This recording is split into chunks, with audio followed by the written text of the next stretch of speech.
What's going on, everybody? Ben Raven here with M Live's Detroit Lions beat.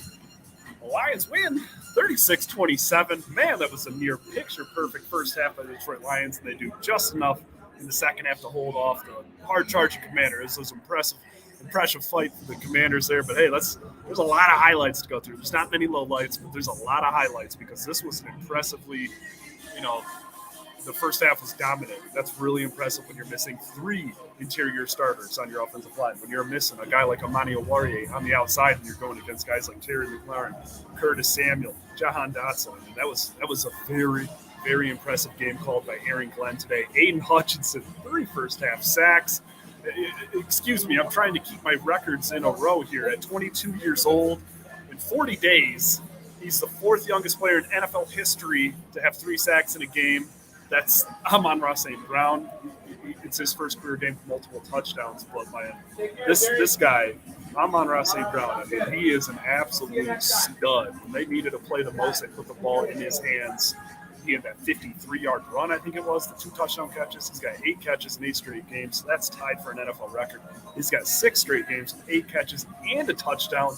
That is a new NFL record. So the Lions have scored 35-plus points in 3 straight games dating back to last year. The offense, Goff threw 4 touchdowns today. I mean, DeAndre Swift had another massive day. He had another 50-yard run for the second consecutive week. He only had 5 carries, 56 yards, but 2 catches, 31 yards, and a touchdown. And one of the better plays I've seen live in person, DeAndre Swift catches the ball in the middle of the field, falls down, gets up, and slices and dices through the Washington defense. I mean, that was a big dog play. That's what I called it on Twitter. I'm going to hop in the comments section here in a second, but I thought it was just an absolutely just impressive job by Aaron Glenn's defense. The pressure he had dialed up in the first half, the answers, that Will Harris interception in the second half was so big. They found a way to make a play when they needed it most. And Washington just kept shooting itself in the foot. Wentz overthrows over the middle, going for 2 and not getting it, missing the late extra point. Just brutal stuff right there. I'm going to hop into the comments section. Let's see. Everybody's happy. Look at that. You guys are all happy.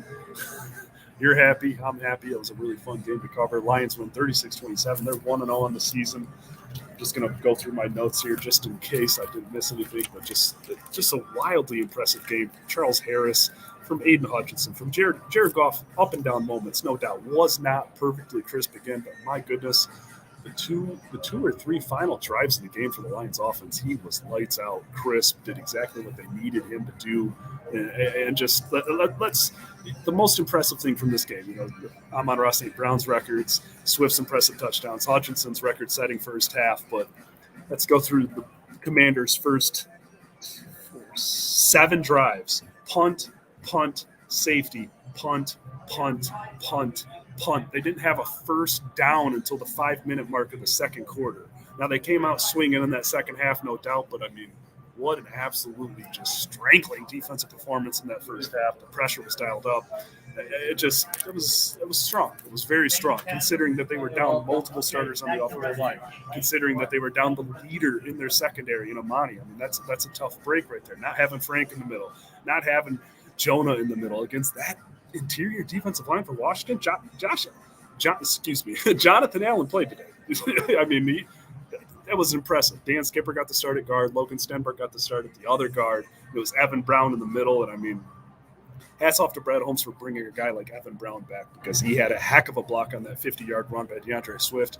The kid is one of the best backup centers in the league. So it's like, Frank Ragnow, he's a top 3 center in this game, but they've also got one of the better backups in the league behind him. So when you're dealing with a groin injury, it does make sense to me to get him off the field because that thing's not going to heal until he gets back out there. And you got a guy like Evan Brown waiting in the wings. You feel comfortable with him. He knows the terminology. He's familiar with the offense. He knows the quarterback. He knows the running backs. He knows the other offensive linemen, and that showed today. There was cohesion on that offensive line. I mean, let's run through some stats before I run downstairs. Goff, 20-34, 4 touchdowns, 256 yards. St. Brown, 9 catches, 116 yards. It's an 8th straight game. He's had double-digit targets, 2 touchdowns.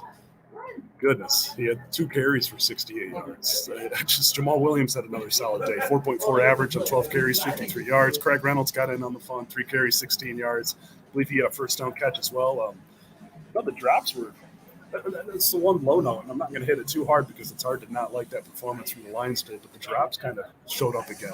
I'm curious to see what's going on there. But yeah, Hawkinson, 3 catches, 7 targets, 26 yards. But hey, I'm not going to sit here and sulk over that stuff because that was one heck of a performance by the defense. Hutchinson, 3 sacks for a loss of 15 yards.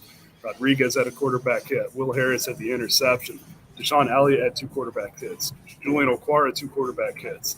Charles Harris, 2 quarterback hits and a sack. John Kaminsky had the game-sealing sack at the end there. He added a tackle for loss. I mean, that was impressive work by Aaron Glenn's group. That was impressive. I mean, that first half game plan that he had dialed up, that's the way to get after a team like that. I mean, they put Washington in a 22-0 hole. That Washington was down by 3 touchdowns before they had even started working in their very versatile and talented receiver trio. I mean, that Curtis Samuel touchdown, that was the first signs of life that they showed there. Wheeling, the impressive receiver. I mean, he's a good dude. That's a tough dude. I mean, let's not lose sight of that. I mean, they showed cracks in the second half, but Washington's got some dudes on that offense. I'm not talking about Carson Wentz. He hurt that team a lot today. Had no pocket presence, and he nearly had 2 or 3 interceptions. But that's it. I'm rambling. 36-27. I got to run downstairs. The Lions are in Minnesota next week for their first matchup inside the NFC North. They are 1-1, though, not 0-2. The Commanders are 1-1 as well. That's a 36-27 win. It's a 3rd straight game for the Lions with 35-plus points. St. Brown had a record-setting performance, 9 catches, 116 yards, 68 yards on the ground. Hopefully you started him in fantasy today. But there you go. Exciting stuff. MLive.com/Lions will have you covered for the rest of the night. Tomorrow, you know the deal. And we got a good I'll do one plug here. We got a good guest coming up on the podcast on Tuesday, a former Lions player that always got something to say. Dungeon of Doom podcast. Subscribe to that wherever you get your podcasts. I'm going to get out of here before I lose my voice because I got to get in that locker room.